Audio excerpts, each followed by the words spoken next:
Hi everyone, welcome back to my channel. My name is Colleen and I'm just a girl on the internet who is trying to get her finances in order. A few months ago, I started on a journey of saving $55,000 in a year. We are almost 3 months in. I will be sharing an update with you guys soon, but I'm currently on my main focus of retirement. It is a huge goal of that $55,000 to save about $14,000 for retirement between my IRA and my husband's IRA. And I am so close to the 50% mark. Like, I'm hoping that I cross it this month. But a lot of what I've learned about retirement accounts, especially IRAs, has been through what I've seen online. So let's jump into a few videos and talk about retirement. Now, if you are also on a financial journey and watching stuff here on YouTube, I am sure you've come across Caleb Hammer. He has blown up in the past couple of years. I remember watching him when he had less than 50,000 subscribers. He's kind of like a Gordon Ramsay, like yelling, and a Dave Ramsey. Like, I did meet him once. We went through my finances back in, I think it was 2022. We didn't end up filming, which I guess was a good thing because my finances weren't that bad. Really, I just wanted a peer to talk to about it, to help me figure this out and get some sort of resolution, come up with a plan. And honestly, it was really great talking to him. But now you've seen his videos, you know they have the wildest stories. So here's a clip about someone wanting to retire in just a couple of years. I have a goal for the next 4.5 years. And the goal is? To quit working. Okay. I don't think you understand your debt situation.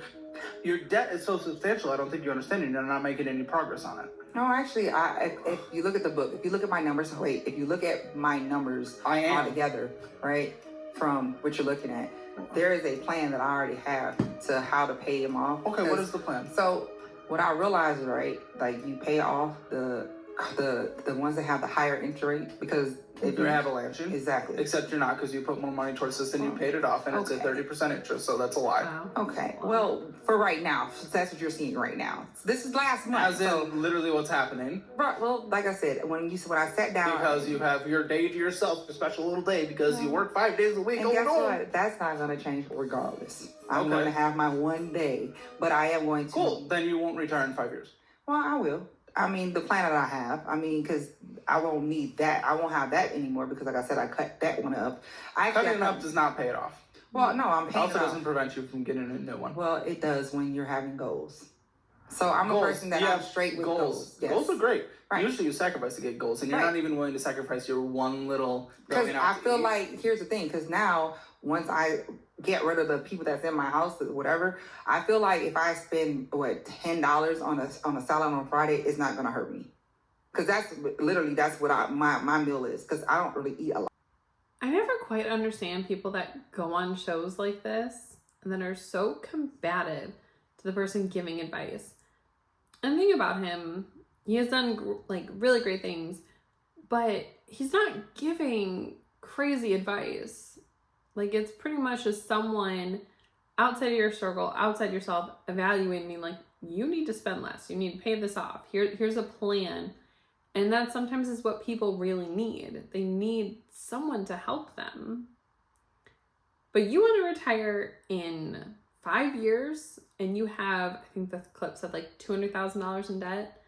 That's not going to happen. And if she's trying to retire early in her 40s or 50s, you have to sacrifice. There's a whole FIRE movement of people, financial independence, retire early, where they are living on like 30% of their income. They are sacrificing everything for that means of retiring. And if you can't give stuff up for a few years to live that dream life, then do you really want it that badly? Like, I'm not looking to really retire early. That'd be nice, but that's not what I'm planning on. So yes, going out to eat once a week is not hurting myself long term.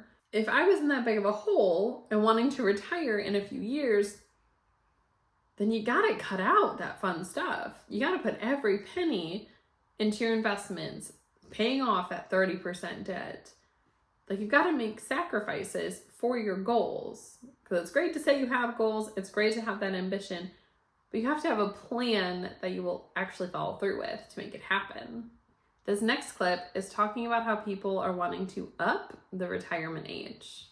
We don't touch anyone's retirement or anyone who's been promised in, but we go to people like my kids in their 20s when they're coming into the system and we say the rules have changed. We change retirement age to reflect life expectancy. What's the right age there then, Ambassador? We've got to figure out what it is, but what we do know is 65 is way too low. You are not going to get millennials, especially Gen Zers, to work till they're 70 years old. No. There's no incentive anymore. At least 30 years ago, the incentive was you could work 40 hours for 40 years, afford a home, afford a living, have retirement, and have hope.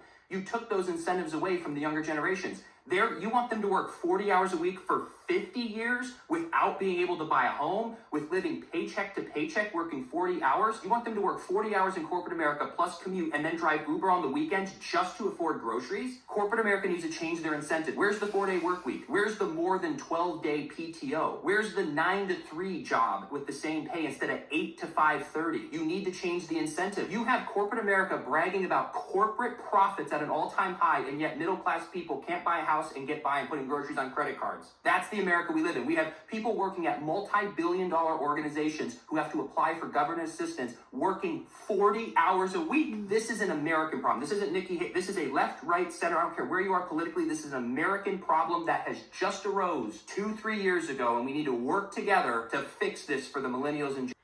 So I don't know about you guys, but I definitely do not want to be working into my 70s. And I don't think life expectancy has changed that much. Let's look it up. According to Google, life expectancy in the US is 76.33 years as of 2021. So you want someone to retire and then their life expectancy is 7 or 8 years later? No one wants to do that. And plus, like, who knows for our generation or the younger generation if Social Security will be there. And again, like he said, there's no incentive working that long for a company. Like, I have family that do work for the government or military, school teachers. They have pensions. They have a guaranteed income for the rest of their lives. So we no longer have pensions. We do have 401ks, but they are employer sponsored. That doesn't mean your employer has to match anything, but you have to be working at a company as a W-2 employee to be able to get that. I do think nowadays there are some other, like if you're your own business, but a traditional or Roth IRA typically comes from your employer, and you can only put a max of $23,000 into it, which is a lot of money, but it still has a limit. And your employer, if you're lucky, is maybe fully matching what you're putting in, 6%, or typically they only put in 50%, which is still a 50% return on your money, but you still have a limit. You have a cap to what you're able to do. There's so many circumstances there. Now, outside of that, you can have an IRA, but again, that has a limit of only $7,000 in 2024. So like, you are still limited to these tax advantage retirement accounts as to what you're actually able to do to try and prepare for your future. I'm not quite sure if that all connected, but that's just where my brain went. So in order for you to retire comfortably, you need to start putting money away now, okay? Because invested money compounds over time, so it is critical to begin when you're young. So here's the slight issue. I can barely afford my bills now. Yeah. So it's hard for me to put away money for 70-year-old me when I can't put away money for now me. Do you get it? Yeah, okay, that makes sense. Have you considered living with 6 roommates? I already do. Yes. Got it. Okay. How about, have you thought about moving back in with mom and dad for a little bit? I'm 36 years old. All right? But let's just pretend hypothetically that I did have disposable income. How much money would I need to start contributing? That's a great question. So if you start contributing $400 to $500 a month now, it could easily be $1 to $2 million by the time you're 65. Okay, and with the cost of living increasing at the rate that it is, How much money am I going to need to comfortably retire at 65? Let me just do the math real quick on that. Okay, roughly $137 million. So do you see the gap there? Yeah, that is a pretty sizable gap. Okay, well, here's another option. Have you considered starting a pyramid scheme? Because it's touching on how hard it is and how many sacrifices you're making. But even with that, if you can't put money aside for the you of today, the 36-year-old who's struggling, can't afford groceries, who's living with a million roommates, how can you put money aside for 70-year-old you? And I see how it is really difficult to prioritize any sort of retirement when you're struggling so hard. And then not even to put on top of it, if you have debts, if you don't have an emergency fund, if you don't have those things in place, retirement kind of gets put way on that back burner. And he brought up how much money you're going to need in the future with inflation, the rising cost of living. And I'm not going to pretend that I'm an expert on any of that because I know I'm not. But we can all safely assume $1 million today is not $1 million 30 years from now.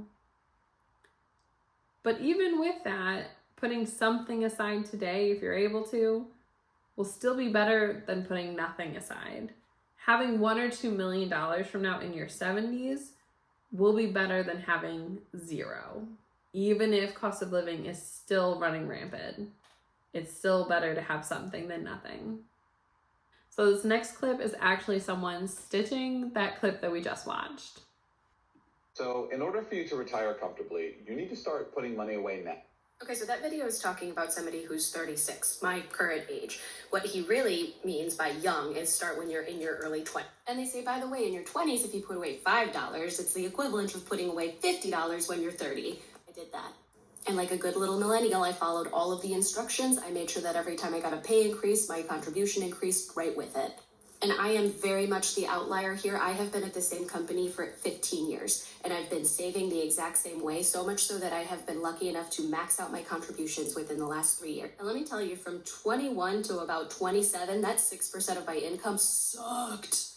Jimmy John's day old bread, take-home catering, restaurant leftovers. Like, I worked multiple jobs, all the things you're supposed to do. Mm-hmm. And guess what's happened in the last 3 years? All of a sudden, my retirement account says I don't have enough to retire comfortably. So yeah, boo-hoo, I'm a cry baby, whiny millennial. I'm just gonna go kill. So she did everything right. She worked extra jobs. She saved on groceries. It sounds like, because she said 6%, that she was doing her company match for the first several years, and now she's actually been able to max it out, which is incredible. But it's crazy that it's saying she doesn't have enough to live comfortably. Like, I feel like every time I look at one of those things, or my 401k for my current employer tells me that I don't have enough, that I'm way off track. And granted, depending on what you're looking at, it's not taking into account any other accounts that you may have, any other investments you just may have, because they only have access to whatever that one system is. But it's always telling me I'm behind. So that's great. This next clip is very short, but it just kind of plays on everything that we've been saying. Quick question. Are we screwed? This last clip is actually from a slightly different perspective. It's someone in her early 20s and someone stitching her video. I just got off the phone with someone from Fidelity, which is where my 401k and my Roth IRA are held. He did this whole retirement analysis thing to show me my progress so far with saving for retirement. He told me that just with what I have in the account so far, if I stopped contributing today, by the time I turn 60, I would basically be able to cover all of my monthly expenses. She's 22. A little secret for you, you don't actually need to save money for retirement every year if you start young. Take whatever amount of money you're comfortable living off of every year. For me, let's say $60,000. Multiply that by about 3 to 3.5, so for me, I'd be at about $200,000. If I can just save up to $200,000, I'm good. And based off historical market returns, it turned into $4 million in 30 years. So yeah, invest while you're young and let your money do the work.